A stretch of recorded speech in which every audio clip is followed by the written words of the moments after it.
اعوذ باللہ من الشیطان الرجیم بسم اللہ الرحمن الرحیم۔ حضرت اعمش روایت کرتے ہیں کہ ملک الموت حضرت سلیمان علیہ السلام کی مجلس میں آئے اور ان کے ساتھیوں میں سے ایک کو گھورنے لگے۔ جب مجلس برخاست ہوئی تو اس شخص نے حضرت سلیمان علیہ السلام سے پوچھا، یہ کون شخص تھے جو مجھے اس طرح گھور رہے تھے؟ حضرت سلیمان علیہ السلام نے جواب دیا، یہ ملک الموت تھے۔ یہ بات سن کر وہ شخص بے حد گھبرا گیا اور کہنے لگا، شاید وہ میری روح قبض کرنا چاہتے ہیں۔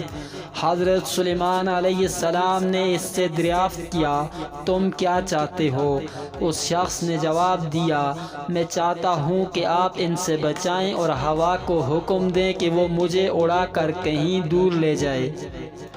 آپ علیہ السلام نے ایسا ہی کیا۔ تھوڑی دیر بعد ملک الموت دوبارہ مجلس میں حاضر ہوئے۔ حضرت سلیمان علیہ السلام نے ان سے پوچھا کہ تم میرے فلاں صاحب کو کیوں گھور رہے تھے؟